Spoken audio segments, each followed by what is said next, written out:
There are people who don't just live in the world, they absorb it. Every word left unspoken, every emotion hidden behind a smile, every tension hanging in the air like smoke. They feel it all, not because they want to, but because they cannot help it. And for the longest time they believed this was their gift, to understand, to forgive, to hold space for those who could not hold it for themselves. They became sanctuaries for the broken, lighthouses for the lost, gardens where others came to rest but never stayed to tend. They gave and gave and gave, until one day something inside them grew quiet, not the quiet of peace, but the quiet of something ending. Because there comes a moment in every empath's life when the weight of understanding becomes unbearable, when compassion, stretched too thin for too long, begins to tear. When the person who has spent years absorbing everyone else's pain finally looks in the mirror and asks a question they have avoided for far too long. What about me? And in that moment, everything changes.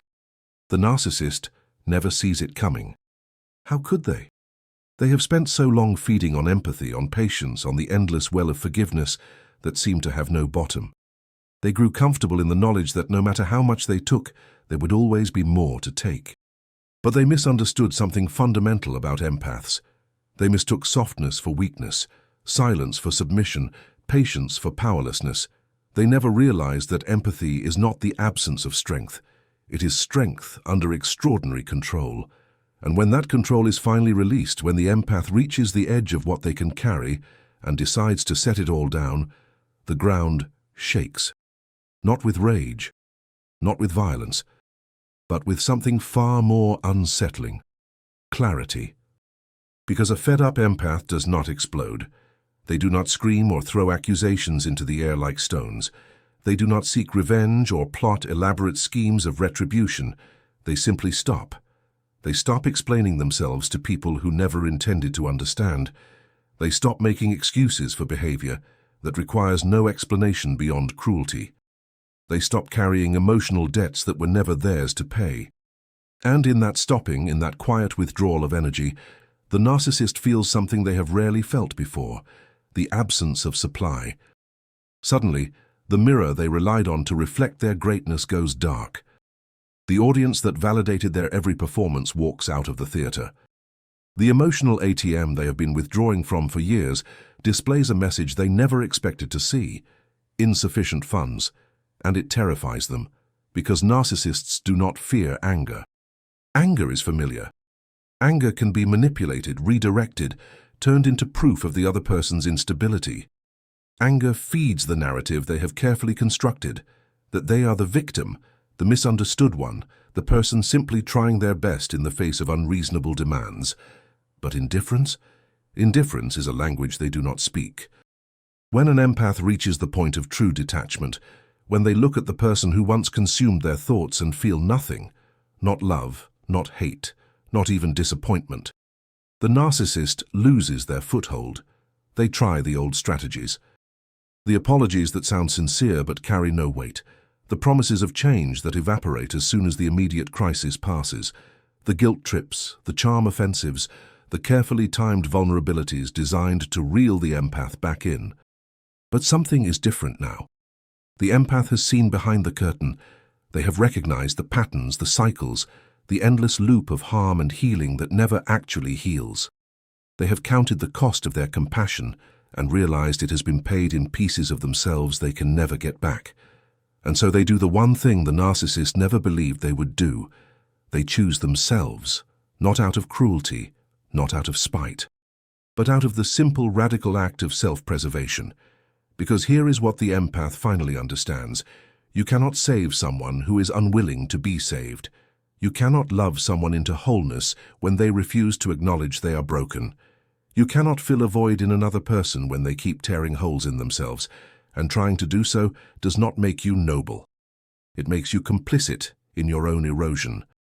There is a story I once heard about a lighthouse keeper who spent decades guiding ships safely to shore.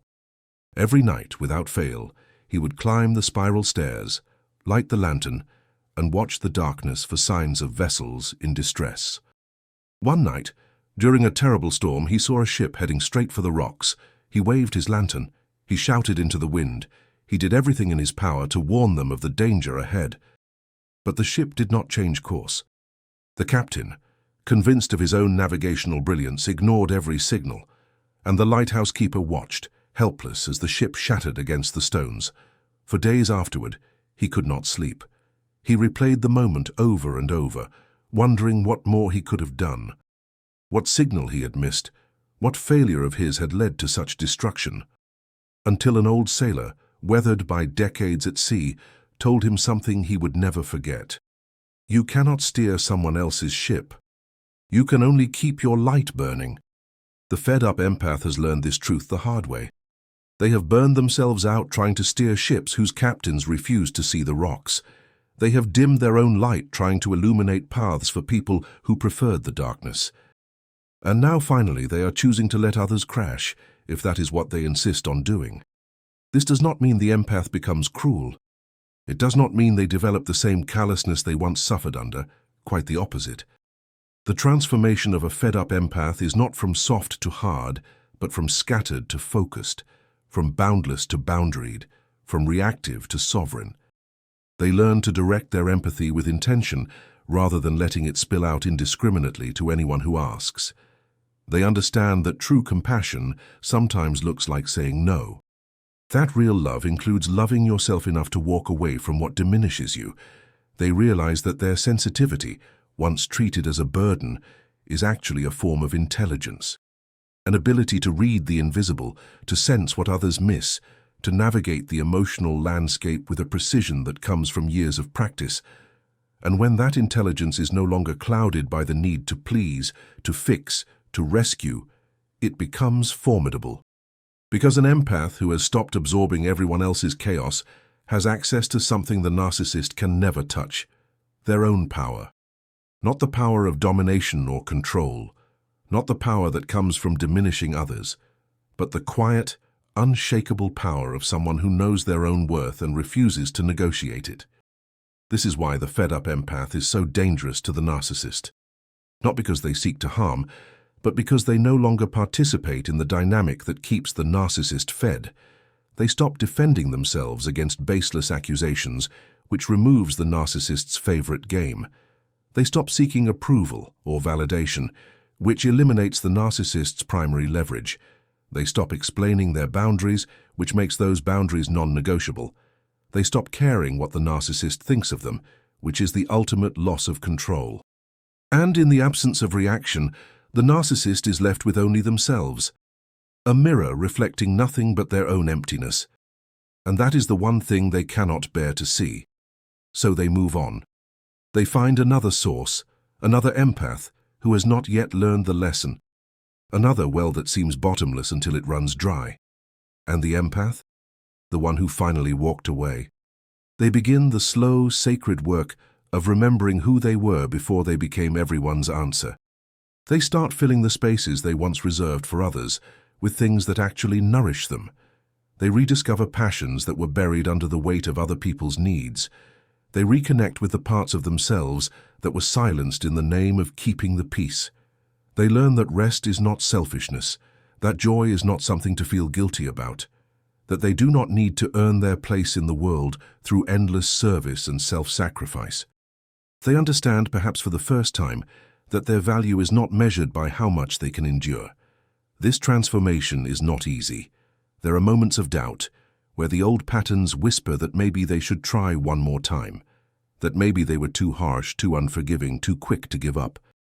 There are nights when the loneliness feels heavier than the chaos they left behind, when the silence is so unfamiliar it becomes uncomfortable, when they wonder if choosing themselves was actually just another form of selfishness. But then they remember the exhaustion that lived in their bones, the anxiety that hummed constantly beneath their skin, the feeling of being perpetually on call for emotional emergencies that were never their responsibility to solve. They remember the version of themselves they were becoming, smaller, quieter, more apologetic for simply existing. And they realize that walking away was not cruelty, it was survival. Because here is the truth that every empath must eventually face. You cannot pour from an empty cup, but more importantly, You were never meant to be a cup for everyone else to drink from. You are not a resource to be extracted, not a tool to be used, not a dumping ground for unprocessed pain. You are a person, complete, whole, deserving of the same care and tenderness you so freely give to others. And when you finally internalize this, when it moves from a concept you understand intellectually to a truth you live viscerally, everything shifts. The people who were drawn to your empathy for selfish reasons begin to fall away. Not because you push them out, but because the frequency you are operating on no longer matches theirs. And in the space they leave behind, something new emerges. Relationships built on reciprocity rather than extraction. Connections that energize rather than drain. Friendships where empathy flows both ways, where vulnerability is met with care rather than exploitation. You discover that the world is not divided into givers and takers, empaths and narcissists, good people and bad people. That every person contains multitudes, and the question is not who is worthy of your empathy, but who is capable of honoring it. You learn to trust your own discernment, to notice the red flags you once talked yourself out of seeing. To recognize when someone is interested in you versus interested in what you can do for them. And most importantly, you learn that setting boundaries does not make you less empathetic. It makes your empathy sustainable. There is a difference between compassion and self-abandonment, between kindness and doormat syndrome, between understanding someone's pain and allowing that pain to become your own. The fed-up empath has learned to navigate this difference with precision. They can hold space for someone's struggle without taking responsibility for fixing it. They can acknowledge pain without absorbing it. They can offer support without sacrificing their own stability. This is not coldness. This is wisdom. And it is this wisdom that makes them truly dangerous to those who mistake empathy for weakness.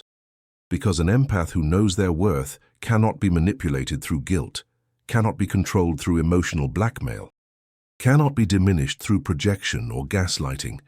They see the tactics for what they are, not because they have become cynical, but because they have become clear. And clarity, once achieved, is nearly impossible to cloud again. Think about water. When it is disturbed, when rocks are thrown into it, when storms churn its surface, it becomes murky. You cannot see through it. You cannot see yourself reflected in it. But when water is left alone, when it is allowed to settle, it becomes so clear you can see straight to the bottom.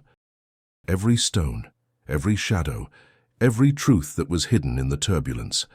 The fed-up empath is water that has finally been allowed to settle, and in that clarity, they can see what was always there but impossible to perceive in the chaos, the patterns of manipulation, the cycles of abuse disguised as love, the ways they were taught to betray themselves in the name of being understanding. They see it all, not with bitterness, but with the kind of calm knowing that comes from finally understanding the game that was being played while they thought they were building something real. And once you see it, you cannot unsee it. This is what the narcissist fears most.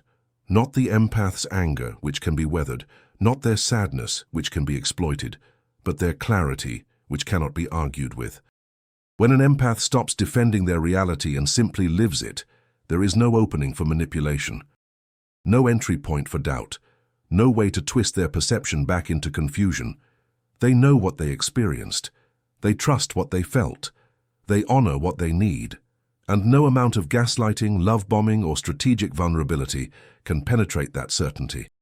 So the narcissist loses, not in a dramatic confrontation, not in a final showdown where wrongs are righted and justice prevails.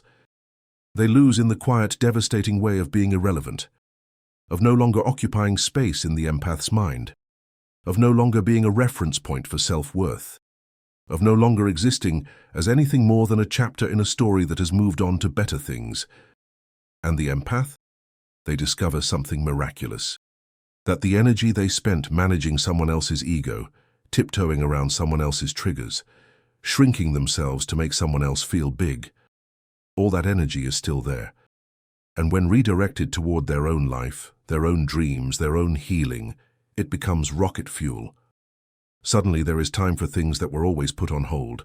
Books to read, skills to learn, places to visit, people to meet who do not require an instruction manual for basic decency.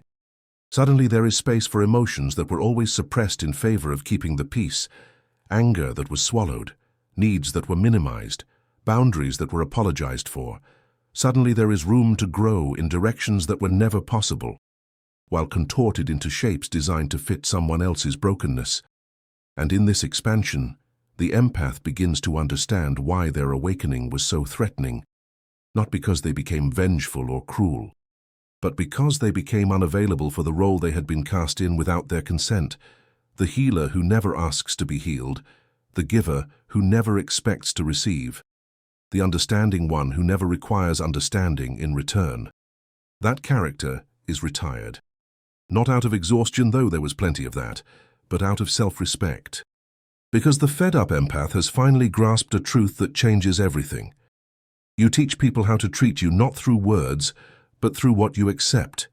And they have decided to stop accepting crumbs while calling it a feast, to stop accepting apologies that are not backed by change, to stop accepting the bare minimum from people capable of so much more. They have raised their standards not out of arrogance, but out of self-love. And in doing so, they have become dangerous in the most beautiful way possible. Dangerous to dysfunction, dangerous to toxicity, dangerous to relationships built on imbalance and maintained through one person's endless sacrifice. Dangerous to anyone who mistakes their kindness for an invitation to be careless with their heart. But to themselves, to the people who truly see them, to the world that benefits from their gifts when offered freely rather than extracted through manipulation. They have become something else entirely, safe, stable, sovereign, a person who has walked through fire and emerged not burned but refined, not hardened but clarified, not broken but beautifully, powerfully whole. And perhaps that is the final lesson in this story, that the greatest danger an empath poses to a narcissist is not revenge, it is evolution. The evolution from someone who gives themselves away to someone who knows their worth, from someone who loves without limits to someone who loves with wisdom, from someone who feels everything to someone who feels everything and still chooses peace. This is the empath that the narcissist never expected, never prepared for, never imagined was possible, because they assumed that empathy equals doormat, that sensitivity equals weakness, that someone who cares deeply can be controlled indefinitely. But they were wrong. And here is where the story deepens into something the narcissist could never comprehend. The awakened empath does not just walk away from toxicity.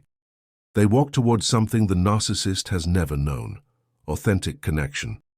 Because once you have tasted the bitter fruit of manipulation disguised as love, once you have felt the hollow ache of giving everything to someone incapable of receiving it, once you have been reduced to a function rather than honored as a person, you develop a radar for realness that cannot be fooled. You can sense authenticity at 1,000 paces. You can feel the difference between someone who wants to know you and someone who wants to use you. You can distinguish between depth and performance, between vulnerability and victimhood, between apology and accountability. This discernment is not cynicism. It is protection born from wisdom. The empath learns to ask new questions when meeting people. Not what can I do for them, but how do they treat people who can do nothing for them? Not how can I help them feel better, but do they take responsibility for their own emotional state? They watch how people speak about their exes, their former friends, their past connections. They notice whether someone takes ownership of their patterns or positions themselves as the eternal victim of circumstance. They pay attention to consistency. Does this person's private behavior match their public persona? Do their actions align with their words? Do they follow through on commitments? Or is every promise conditional on their current mood? These are not tests designed to find fault. These are simply the standards of someone who has learned that not every open heart deserves access to yours. And in this careful curation of their inner circle, the empath builds something the narcissist thought impossible. A life where they are not constantly depleted, where relationships add to their energy rather than subtract from it, where love feels like rest rather than labor. They discover friendships where both people check in on each other, partnerships where both people grow, families, chosen or blood, where emotional labor is shared rather than assigned to the most sensitive person in the room. And in these healthy dynamics, something remarkable happens. The empath's gifts finally have room to flourish in the way they were always meant to. Their intuition becomes sharper because it is not constantly overridden by the need to believe the best in people who show them their worst. Their compassion becomes deeper because it is no longer spread so thin it becomes meaningless. Their emotional intelligence becomes a tool for connection rather than a weapon others use against them. They learn to use their sensitivity as a strength without letting it become a trap. To read the room without absorbing the room. To understand someone's pain without making it their mission to fix it. This is emotional maturity. This is spiritual growth. This is the evolution that happens when empathy is combined with boundaries, when compassion is balanced with self-preservation, when understanding is tempered with discernment. And the narcissist. They cannot comprehend this transformation because it requires something they fundamentally lack, the ability to see another person as equally real as themselves. To the narcissist, people are functions. They are mirrors, audiences, servants, obstacles, or tools. But they are never quite fully human in the way the narcissist experiences their own humanity. This is why the empath's departure is so devastating to them. Not because they love the empath. Love requires seeing the other person as whole, as separate, as valuable beyond their utility. But because they lost their favorite function. The person who made them feel understood without requiring them to do the work of understanding. The person who forgave without demanding change. The person who stayed despite every reason to leave. And when that person finally goes, when they take their empathy, their patience, their endless willingness to try one more time, the narcissist is left with a void they cannot fill. They will try. They will find others. They will repeat the pattern with new players who do not yet know the game. But something will always be missing, because you cannot replace a person. You can only replace a function. And the empath who left has become irreplaceable precisely because they are no longer willing to be a function for anyone. Meanwhile, that same empath is learning lessons that will change the trajectory of their entire life. They are learning that loneliness is not the worst thing that can happen to you, that being alone is not the same as being lonely, that solitude, when chosen from a place of self-respect rather than imposed by circumstance, can be deeply healing. They are learning to enjoy their own company, to listen to their own thoughts without the constant static of someone else's chaos, to make decisions based on what they actually want, rather than what keeps the peace. They are learning that they do not need to be useful to be worthy, that their value is intrinsic, not transactional, that they deserve care and consideration simply because they exist, not because they have earned it through endless service. They are learning to rest. Not the collapsed exhaustion of burnout, but the genuine rest of someone who is no longer running on fumes. The kind of rest where sleep is restorative rather than an escape, where weekends are actually relaxing rather than time to recover from emotional warfare. They are learning to play again, to do things simply because they are fun, not because they serve some greater purpose or fix someone else's problem, to laugh without guilt, to enjoy moments without analyzing them for hidden agendas or potential conflicts. They are learning to dream, to think about the future without dread, to imagine possibilities beyond survival, to plan for a life built around what brings them joy rather than what keeps others comfortable. These are small revelations that lead to seismic shifts.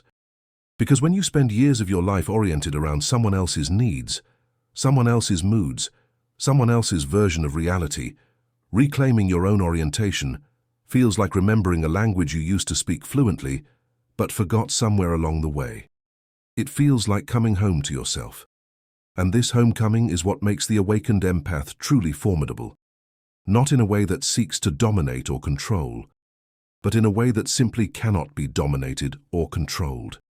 They have touched the bottom of their own ocean and survived.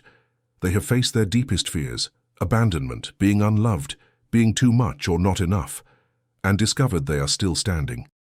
They have proven to themselves that they can walk away from what diminishes them, even when it looks like love, that they can choose the harder right over the easier wrong, that they can sit with discomfort without betraying themselves to make it stop. This self-knowledge becomes armor.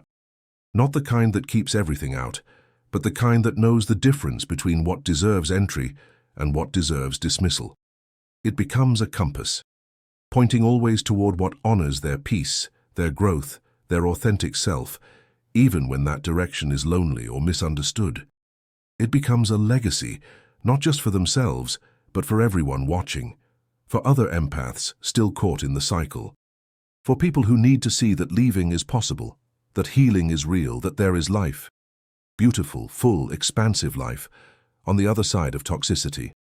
The fed-up empath becomes living proof that your sensitivity does not have to be your sentence, that feeling deeply does not mean suffering endlessly, that caring about others and caring about yourself are not mutually exclusive. They become the person they needed when they were lost in the fog of a relationship that was slowly erasing them, and in becoming that person, they do something the narcissist never could. They transform pain into purpose, wounds into wisdom, survival into strength.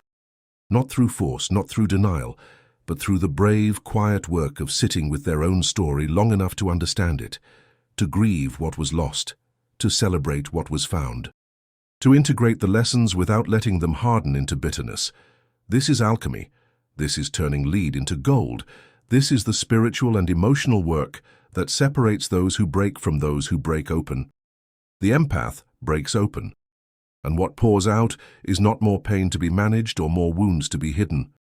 What pours out is light, understanding, compassion that has been tested and refined, strength that has been earned through the hardest curriculum life offers. What pours out is a person who knows their worth not because someone finally saw it, but because they decided to see it themselves.